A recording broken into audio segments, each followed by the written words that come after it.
but hopefully we'll have a few more join as we go along. I appreciate you being here tonight and joining us. Happy New Year to everybody. I am Doreen Fioretto, and I'm the principal of OCASA College Prep.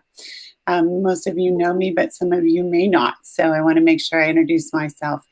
I am going to share my screen, so you will be able to see the slides from this evening.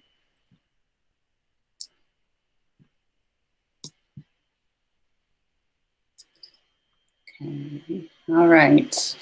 I'm going to present as well so that you can see this better. So tonight, we are going to be talking primarily about our gradebook and the rollout of the gradebook that we are going to be adding to PowerSchool. The teachers have been working on that right now. But I did want to start tonight. I will be stopping occasionally to let people in. I do want to start tonight with a little bit of overview of semester 1 grades. I know that many of you have been trying to see your grades. This student information system is new to all of us, so we have been trying to work out a few of the glitches that have been involved in that. So I appreciate your patience as we work through that.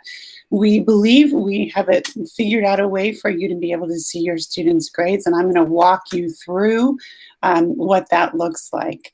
I do not have anybody monitoring chat this evening, so if you do have questions, go ahead and put them in there.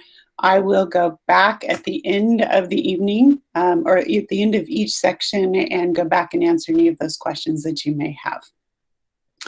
So to start, what we're going to be looking at is our semester 1 grades. Then we're going to be talking about Summit. We are making some changes to the way that we're doing grading and wanting to help you understand those. And then I'm going to walk you through parent access to Gradebook in PowerSchool. It is the same as how you're going to look at grades, but I want to make sure that you can see all of that. And then we'll open it up for questions and answers.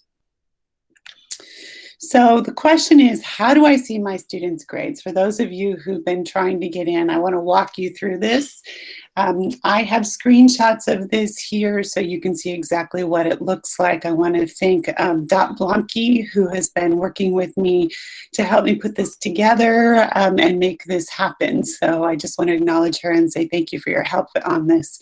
The first thing you're going to want to do is log into your parent portal. And you can find the parent portal at ocasa.powerschool.com/public. You should have created a login when you initially registered. So you should be able to log in with the tools that you already have created. And it is recommended that you use a computer, not a handheld device. The formatting is very challenging when you're looking at it on your phone or another handheld device. So use your computer if you can to make sure that you're getting the better view. The login will take you to your home page. Now, if you have trouble with login or you have any other tech issues, please send in a ticket to helpdesk@ocasa.org. They have a ticket system in place. They are the ones who are able to help you with any of your login issues or any of your tech issues. Once you get to this home page, you want to select the child that you would like to view. Now, I have a fake family in this, so Blueberry Pie is going to choose Cherry Pie today, and we're going to get a little bit of a look at Cherry. So we'll be changing the screen and switching to Cherry. This is where you make that change, is right where the red arrow is. And if you choose that student, you want to click on Grade History right where that red arrow is. You can see this right here. And when you open up the grade history, you can see the grades for each one of your students' classes. Now, these classes were ones that we created just for this evening's event, so they are not all there right now. But you can get a pretty good snapshot of what it will look like when you are working in PowerSchool and able to see your students' grades. Okay. All right. If you want more detailed information, what you need to do is click on the percentage over here. So if you click on one of those, you are going to see a screen that gives you a detailed view of all of the grades. Now, this happens to be assignments from last semester from Coach Iorio's class. And he puts in all of his assignments, what they are for. You can see that there are grades in there and points in there for the student. So you'll be able to see that kind of detailed view. This is basically Gradebook that you're looking at right now. So we're going to walk back into that. So you'll be able to see why your student got the grades that they did and be able to see those assignments. Okay, so what questions can I answer for you about the grades that you want to see? You can either unmute yourself or you can put it in chat. Quick question. So that this is my name is Alfredo, right? That screen that you were just on? Yes. How do you navigate to that screen? So if you are on the grade history page, you're going to click on one of the percentage numbers. Good Lord. So from my screen, I clicked on the physical education and the 86% that was there, and this is what I'm able to see. Okay. Thank you. Yeah, did that work for you? Oh, I'll check it out a little bit later. Okay. Yeah, I wasn't sure if people were doing it live or not, so I just wanted to make sure. I'm kind of going a little bit slow, but I want to make sure that you see that. Again, this presentation will be shared on our YouTube channel. Make sure that you subscribe to that, and you'll be able to go back and look at it at any time. Okay, great. Any other questions about grades? Mrs. Fierro, Hi. Elizabeth Sorensen. So I don't have a percentage next to the grades. I only see the letter grade or the whatever letter for citizenship. So why don't you talk to me offline about that? And I know that Ms. Blanke is on here too, so we'll be keeping track of some of that. Again, please have patience with us. We are still trying to figure out how to make it visible to you in that way. Not all of the teachers used that feature to put in the grades last semester, but some of them did. So maybe you're not seeing it with all of your classes. All right, I specifically at Coach Iorio, so. Oh, interesting. He definitely used it. So you want to, I'll make a note of that, and then we can look and see why that's not happening. Thank you. So we have 4 grades that are reading as 0%. So does that mean most teachers aren't doing that? This semester, we pulled those grades directly from Summit, and it was a letter grade that they put in. I think Ms. Musquez popped in something in the chat. Right, the Summit courses, we were just pulling the letter grade from Summit, so you won't necessarily see that. I do want to emphasize that you can still go back into Summit and look at that percentage if you look at the drop-down menu in Summit. So you have other ways to look at it. We were just trying to give you a different way to look at that.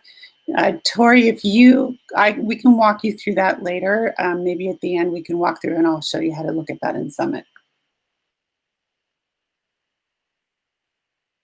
If I do it now, then I share screens with other students, so you and I could do that offline, and I can show you how to do it with your own student.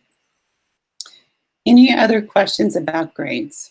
So Welcome. This is Kristen Bauer. Hi, Kristen. Okay, so my question is, so I just did flip through this, and so now what I'm seeing in Gradebook does not match to Summit. There are 2 different grades. So these grades were from the week before school was out. They are not current grades as of today. So if your student has done any work or submitted anything this week, it would not be reflective of what is in Gradebook. It should, does that make sense?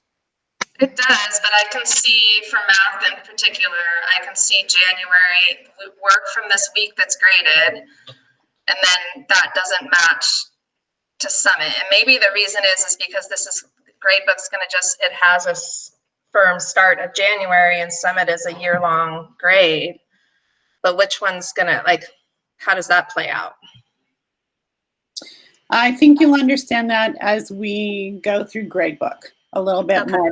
But if it doesn't answer your question, Kristen, we'll come back to that and we can look at it. I understand what you're saying is how do we tie those two in, especially because this is a progress report for students. That's how Summit works. It's a mastery-based program. So we are going to connect first semester grades to the second semester as well. Doreen? Yes. I think I understand her question, and I think I might have a simple answer for it. If you don't mind me jumping in. Yep. So the first semester grades we printed them out, we finalized them in December. Mm-hmm. We are in the process of creating our grade books and entering in everything from first semester into the grade book to bring it all up current as far as getting the actual scores and percentages in. So you should have a grade history. You should have the report card grade that was accurate in December. Mm-hmm. But then we're currently in progress in entering in all of the grades to continue now through the end of the year.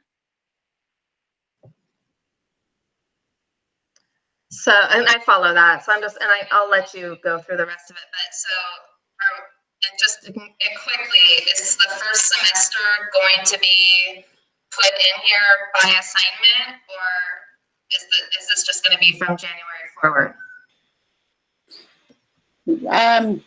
It will be well, the grades will be reflected for the whole semester. Focus areas in particular will still be included in there. Let's walk through the gradebook piece of it, Kristen, and see if that answers your question. But I'm happy to go back and revisit it. Yeah, that's fine. Thanks. Okay. Thank you, Ms. Muscos. I'm taking notes, so I apologize. Anybody else have questions about grades specifically? Okay. All right. So let's go ahead and move on. Did someone have a question? Sorry. Yes. A quick question. So weird anomalies are like something gets scored as 100% and then it gets registered as a B, and then the final grade is something else. You know what I mean? So could we sit down with somebody to kind of just figure that out somewhere? Or what do we do with that? Yes. We do know that there is an issue with the letter grade of B. So what is on that main page, when you first log in and look at your grade history, that is the actual grade. Again, we are trying to figure out some of the technical issues with this. We've been working on it for a couple of weeks now, especially with poor Dot. She's been trying to get these things set up for us. So I think that we'll figure that out in the next week, but I'm happy to have that conversation at a later time too. Thank you. Somebody asked me about the I's. I is incomplete. And one of the reasons we put an incomplete on the progress report is because Summit is a mastery-based program. Students have the entire year to complete all of those focus area assessments. Now, it's not a good idea to wait until then because they're studying and they're approaching content that supports the focus area assessments that they're taking, but they do have the entire year to make that up and master the content. Okay, any other questions? All right, thank you. Okay, so let's move on to Summit grading overview. Your students were presented with this information earlier this week, and we wanted to make sure that you saw the same information so that you have a common language and a common understanding of what is going to be happening this semester. Excuse me. In the fall semester, the way the Summit grading was set up is that final projects were worth 70%. The checkpoints were not graded, and even though they were steps to completing the final products, it was difficult sometimes for students to understand the importance of completing those. And classwork was not graded. These were also considered steps to completing the final products.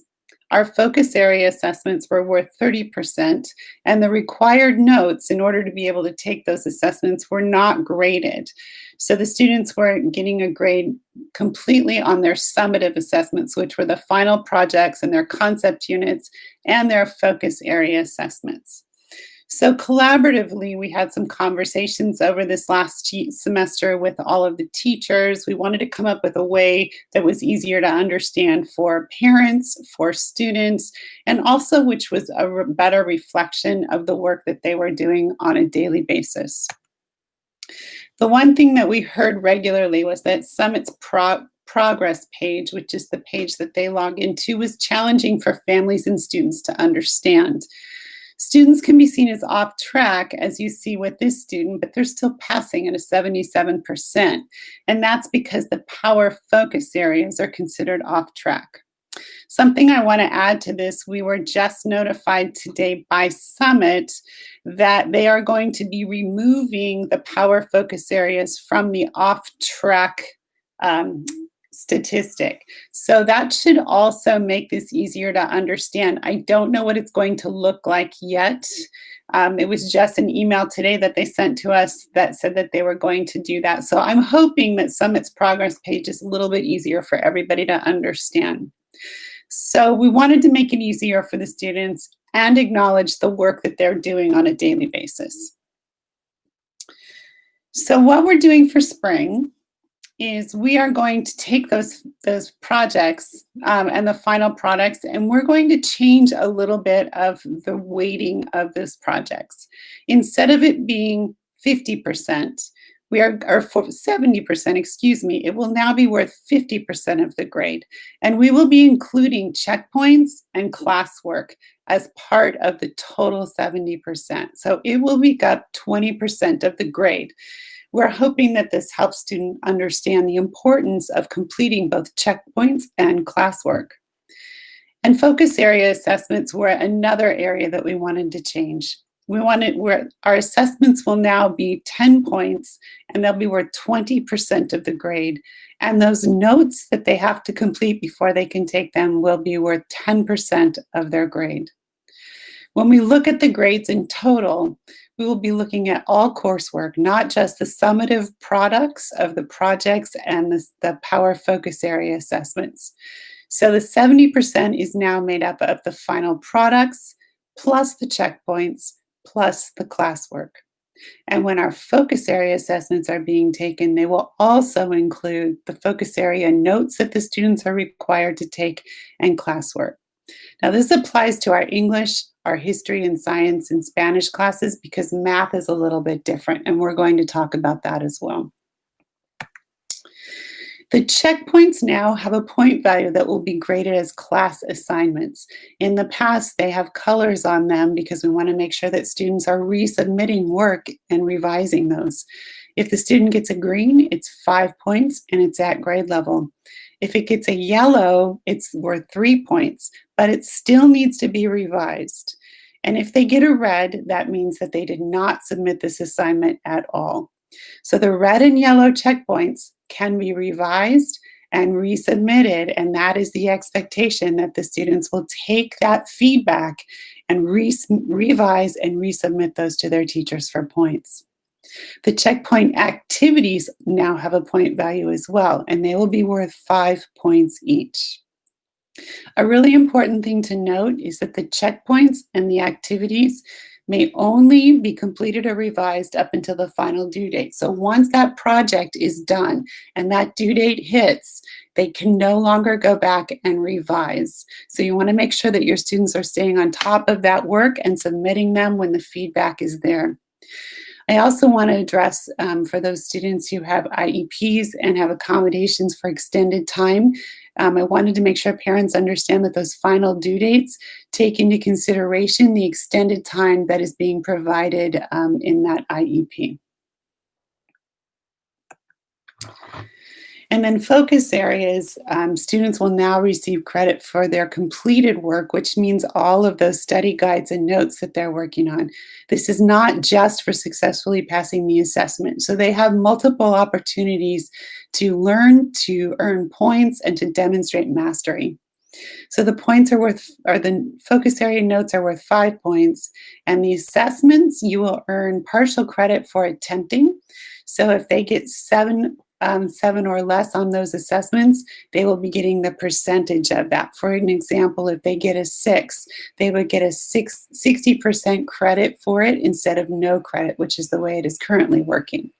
And if they get an 8 or above, they get the full 10 points and it is considered mastered.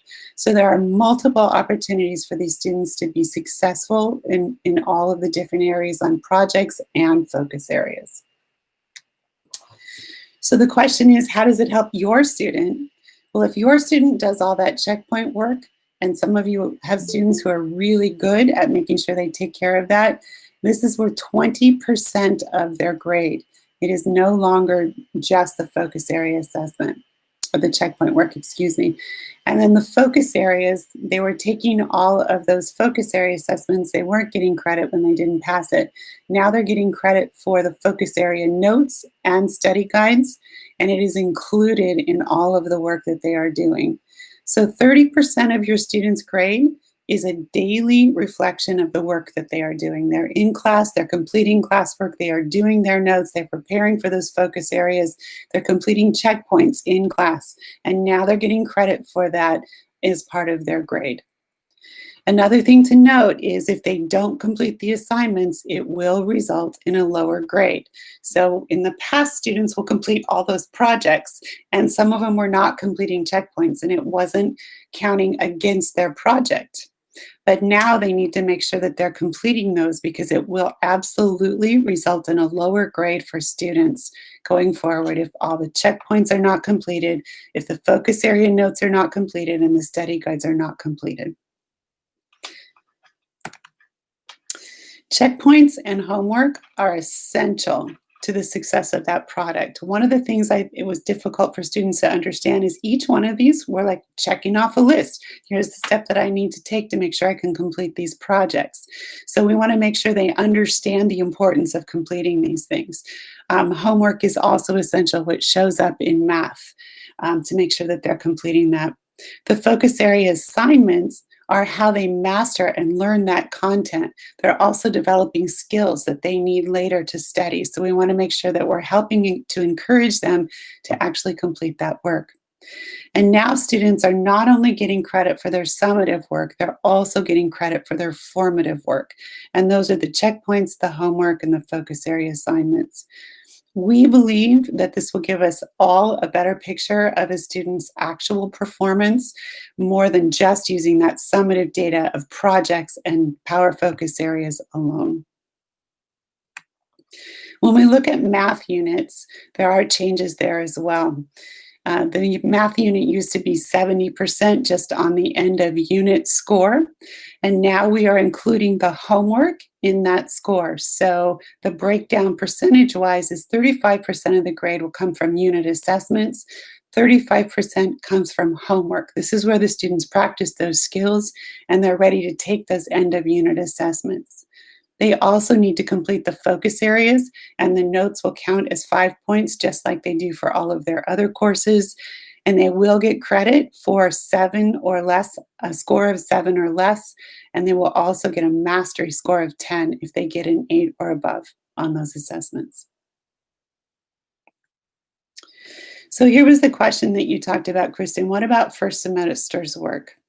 Grades from the previous assignments will be included in this semester's gradebook. Remember, it is a mastery-based program. Students have multiple opportunities to improve on those cognitive skills, and the highest score is the one that the students are able to keep with that throughout the year. There are focus area assessments that have not been completed yet, and students have those as past due. The only way that we can enter them into the gradebook is to show a due date of 1/4/21. We cannot go backwards on that. But the actual due date of those assignments will be included in the assignment description. These due dates are also something visible in Summit. You can still see that blue line. You can go back and see what hasn't been completed, and you can see what is still missing in there. So how do I see this? We're going to go back to the parent portal. when you log in to the ocasapowerschool.com/public, you're going to use your parent login for this account. Again, use your computer, not a handheld device. You're going to log in and select the child. We selected Cherry again to be able to look at her classes. Your home page will now look like the display that you're seeing here. The students' classes are displayed on that home page. So we just enrolled Cherry in a few courses just so that you could see what was going on. So if my teachers are on here and you see your name, Cherry is no longer in your class. We just pulled this up for an example for us tonight. So first you're going to choose your student, and then you can see that those classes are there that they are enrolled in. And now when you want to find details for those grades or assignments, and remember, they're not all up yet, we're going to talk about that, you need to click on the small y where this arrow is, and you'll be able to see assignments and due dates and what kind of assignment it is. So it's the small I under semester 2. That is where you're going to get detailed grades and assignments. And I'm going to show you what that will look like with Ms. Turner's class. So Ms. Turner has started to enter assignments for her 8th grade math class. And you can see on this page that it shows the due date for the homework, for the assignments, for the unit tests, and it also shows what the score will be when the student submits that. So you'll have a very clear picture of what those students are earning in class. It will also show you when the students are missing work. I didn't put the whole screen on here, but there are codes in there. There's a key that will show you, sorry, I'm just admitting this parent, that will show you if it's missing, if it's late. It will give you more information on this page with under the flag section. So when you look at that, you'll be able to get more information. We're hoping that this is more understandable for you as families and also for students. The students understand more than you do probably because they are in it, but we think this is a clearer picture than what you see in Summit. So what else do you need to know with this? Teachers are currently building their gradebooks. In fact, they spent time this afternoon starting that process, and it's going to take some time to get them all up. They will be live by the end of next week, some sooner if the teachers finish them. So give them a little bit of time to go ahead and build that into the SIS. We want to make sure that we have percentages and grade scales and all of those things appropriately marked for the classes. We've had a little bit of trouble with that. So we want to make sure it's right before you look at this, but we wanted you to see it. My expectation for teachers is that they will be upgrading grades weekly. We want this to be an accurate picture of your students' current progress in those classes, but teachers do need time to grade. They can't immediately enter those grades unless they happen to have a prep period and they have time. So be patient, give them a week so that they're able, especially with projects and big units, that they're able to take the time to accurately grade them, to provide feedback, to be able to manage all of the checkpoints in there. But we do expect there to be a weekly update for you, so you'll be able to see that more. Okay, so hopefully that was enough of an overview for you. I'm going to stop presenting at this point so I can get more of your screens on here. What other questions do you have? Is there anybody who doesn't understand how to log in and access either their grades or the grade book?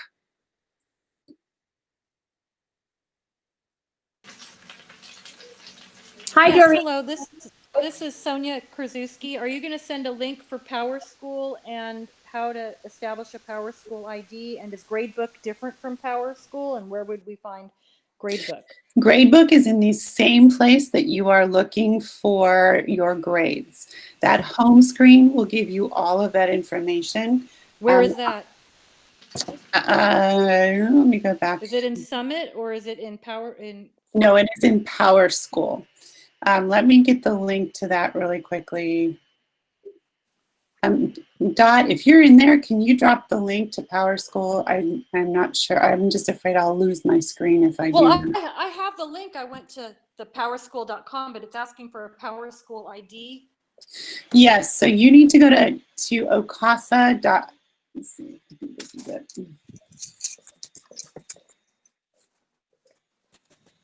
Miss Fioretta, I put it in the chat just now. Oh, thank you. And then it needs to be public.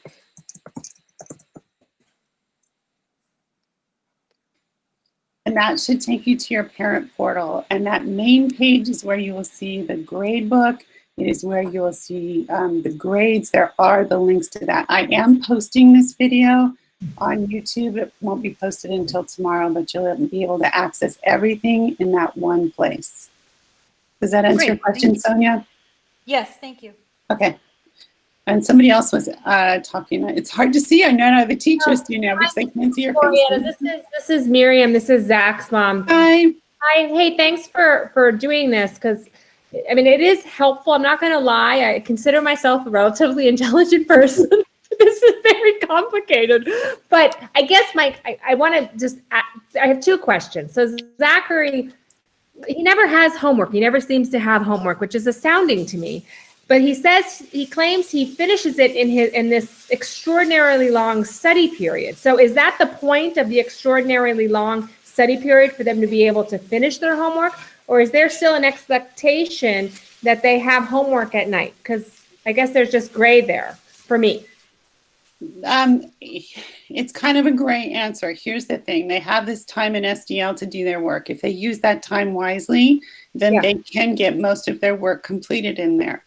The exception to that is math. Math does have homework every day to be able to make sure that they're getting caught up before they come to their next class. But I do have students who use that time really wisely. They get through their work and they don't have a lot of homework outside of class. Okay. And then I guess my broader question, and maybe it'll help clear things up for me, is what is what's the philosophy for using this grading system? Like, you know what I mean? Is there like some sort of study or some sort of research or evidence that this is better or this is different, and how does it translate into like college transcripts? Like, are colleges going to have a hard time interpreting what these grades are, and what are they just going to go to the next kid? Like, that's the part where I'm just like, why don't we just have like a normal traditional grading system, which everyone seems to be moving away from in some way, but this is extraordinary for me. So why did we pick this? Like, what's the evidence driving it is my question. Are you talking about grades in general, or are you talking about Summit in general? Like your whole system of grading, there must be a reason why you're using this system. Right. So the system of grading is part of what drew us to Summit and to use the curriculum.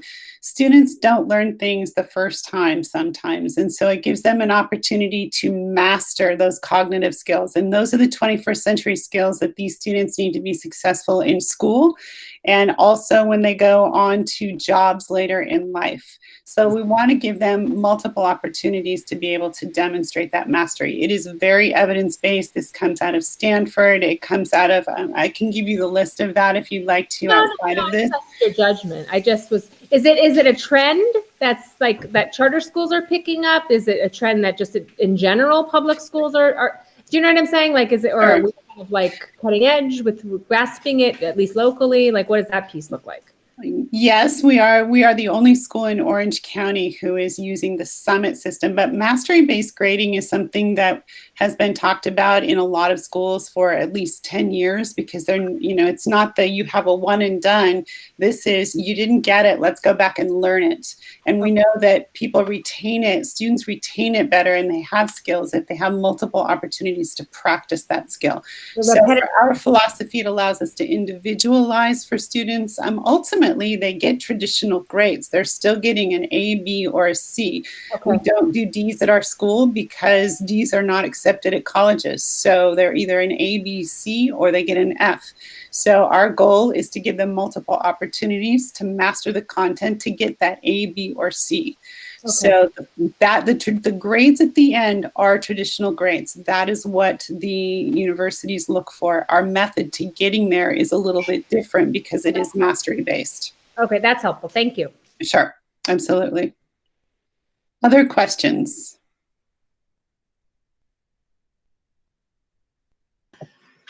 So this is Kristen again.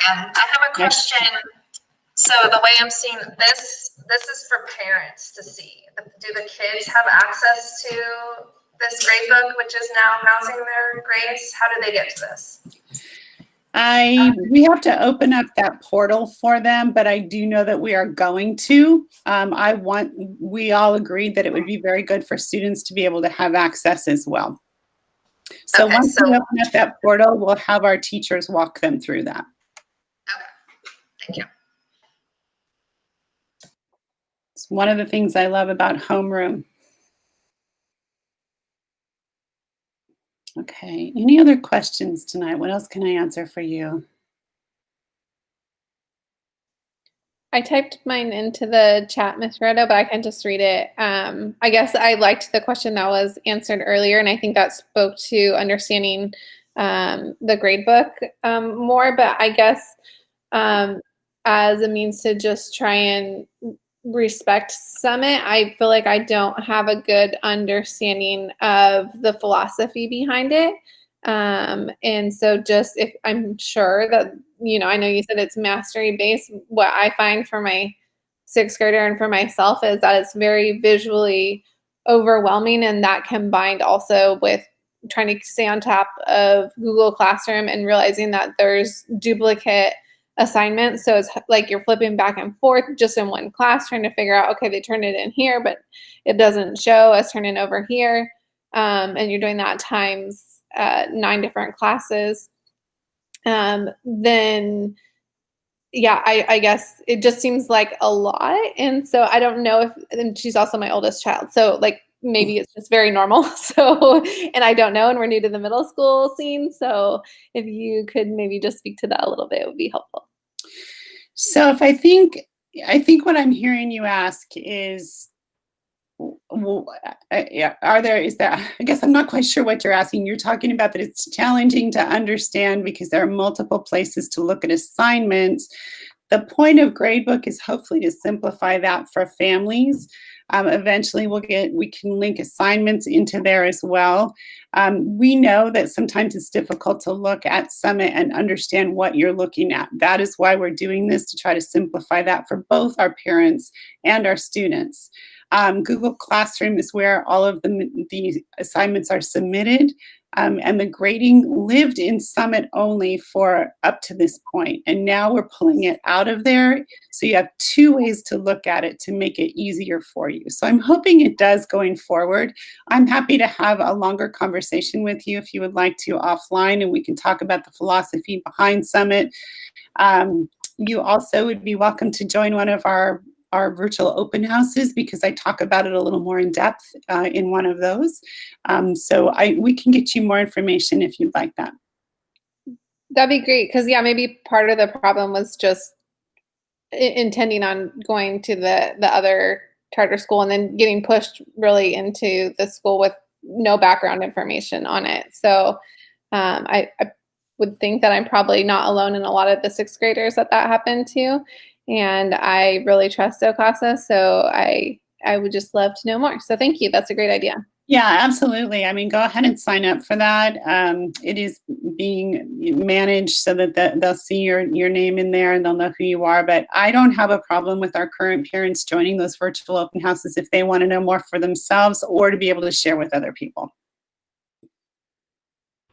Thank you. Absolutely. Good evening. It's Tim Maher and Luke staff. And I had a question or two in regard to if the student gets behind, are there mechanisms in place to help them get caught up? I know the SDL, or is there ways to make sure they're being productive in SDL? Let's say like in the short term this year. And I'm wondering if either later this year or in future years, if you're looking to have some type of after school program in place at school where could also get help there versus us trying to get them help outside of OCASA. It is difficult for some students. We do have some office hours after school. Our teachers have office hours every week. So in theory, your student would be able to come after school pretty much every day and meet with one teacher to get some more one-on-one help. It's not mandatory, but it is something that is offered. So that would be another opportunity for your student to be able to get some help from the teachers. They do set goals in the beginning of SDL. Sometimes the students are not doing what they need to, and that's when they end up having homework to get through at night. But they can stay at office hours. I can't do an after-school program right now. I'm trying so hard to keep these cohorts separate and minimize the interaction with students. I mean, you all know what we're dealing with right now. So once we get past all of this COVID issue, I'm being very optimistic with that.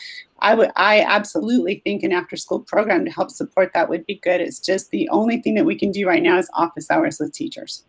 Yeah, and I understand that. I appreciate that. That's why I was asking like in future years, because I don't really see much of it getting changed. And obviously we joined in the middle of the school year, so it was a little more challenging for us as well. And then with the COVID thing, you're trying to get your kid in and out of there, you know, so I haven't had a chance to really interact with the teachers and things like that. So hopefully that will, you know, could get better in future years when we can actually spend time face to face. So thank you. It is very strange for all of us to not have that face-to-face interaction except in the car when we wave. I feel like, oh, I get to see my parents and I know a face, but then you'll show up in the office with a mask on. I have no idea who you are. So it's a tough world right now, but we're trying to do the best we can, and we want to support your student. And if he needs to stay after school and work with one of the teachers, they do post their office hours and they do let the students know. So it is an additional opportunity for your students if they take advantage of that. Okay, thank you. Absolutely, yes. Anybody else? What else can I answer? Where do they post their office hours? In classroom, and they also talk to the kids about it in their homeroom. They let them know in their classes, I'm doing office hours this week. So the students typically know. What I'm hearing is they don't necessarily want to go, so they pretend sometimes like they don't. This is middle school for the most part, and ninth graders are just barely past that right now. So it's hard to get the kids to stay. It really is. So if you want your student to stay, make sure they know. And we've had students who want to go home, and then we call home and the parent said, nope, he's supposed to be in office hours, or she is. So we can help you with that, but they need to stay on their own and do it. I have a question, Ms. Barbara. In terms of the math, when they're doing the work and then they do it every night and they share it, that is not in Google Classroom and it's not in Summit. And it's a little like with some of the assignments, normally if a kid wasn't completely online, you would be able to just see what's on their desk, have a conversation about it, and kind of like QA what they're doing. It's difficult when everything is online and it's unclear if it is or isn't done or where it is, and then just checking in once in a while about like the quality and how they're thinking about it. It makes it difficult in that it's all electronic. So if it's really hard for a student, I mean, some of the work is definitely challenging to do, and I can see how math would be that way. We can also have conversations about printing materials. If I haven't looked to see if all of those are able to be done from math, but I'm sure that we can do something on paper as well. There are ways to work around that your student is not the only one that struggles. I do have students who need it on paper, and it's an accommodation that we'll make. We do know that the world is moving to everything electronic, and so we're trying to teach students that skill, but it isn't easy for everyone to do. I'm still a list maker. I like my paper, so I understand. I guess my question was also in terms of the ability to submit the assignments. So they're doing it in classroom, and one of the other parents said that their child doesn't have a whole lot of homework because they've submitted it. It's just difficult to tell if they have submitted it and what the quality of it is in math. And so we're doing fine. I'm just saying that we have Google Classroom, we have Summit. I have figured out how in both the social studies and English to be able to actually print out both the assignment and the rubric because that's a little bit easier to actually be able to look at it and then submit it Right. electronically. But I'm just sharing with you that it's a challenge. If we weren't all electronic and it was just in a folder, you could just sit down and have the conversation. It just makes it difficult or more difficult. For sure. I think it presents its own set of challenges. Another piece of that is we've been concerned about passing papers in classrooms. It was one of the discussions that we had in trying to minimize that contact. So it is definitely something we can work on. If you would like to have that printed, we can work on that for you. Well, I think you can do it from home, and I've been able. It's kind of messy with Summit, depending on how it actually is done within the different kinds of pages. But I mean, I finally figured out how to actually be able to print it out. So the parents can help and print it out, or the kids can print it out. Right. It's more about making sure that where the assignments go, especially for math, when they get submitted. So yeah, so that's a question to take to the teacher and have a conversation about that, and making sure that your student understands what needs to happen. At this point, he should understand it. So hopefully we can work on that a little bit more this semester.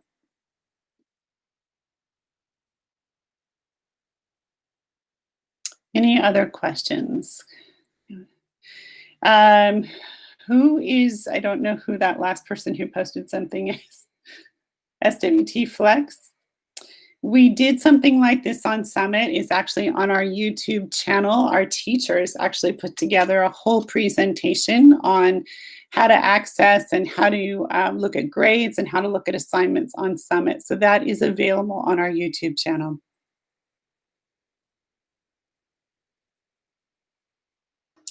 Can you post the link to your YouTube channel? We were not aware that that was there. I will repost it. Yeah, I don't. Let me look. I have to go find it, and I don't want to jump off right now while we're doing that. I have put it multiple times in the weekly newsletter I send out, so you would be able to access it there. And so if you can't find it there, I'll make sure that I get it posted for you guys. Thank you. These meetings that we hold are recorded, and we do post everything there so you can go back and revisit. And I know it's really hard for parents sometimes to jump onto these meetings, so we want to make sure you have access to that. I just Googled OCASA YouTube, and you get a bunch of the OCASA videos show up. So if you just Google things, you should be able to find them if you don't know the link. If you have that link handy, you could pop it into the chat box. Well, it's not a link. I just Googled OCASA Okay. YouTube, and all sorts of videos pop up as a list. So it's okay. I'm just giving that as another straightforward way to get there. Okay. Oh, there we go. Thank you, Tori. SDL courses are citizenship and work habits only. This is a support class for students, so we're not grading them on that, but they definitely are getting citizenship and work habits for those classes.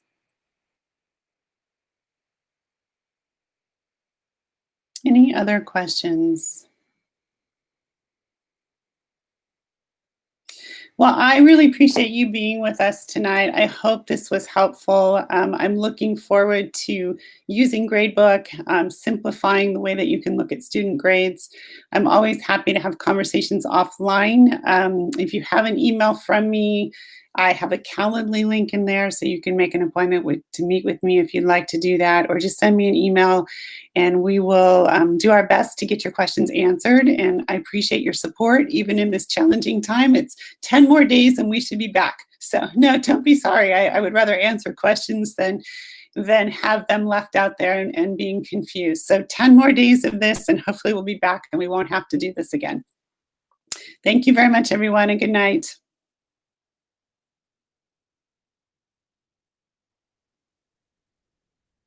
Thank you very much.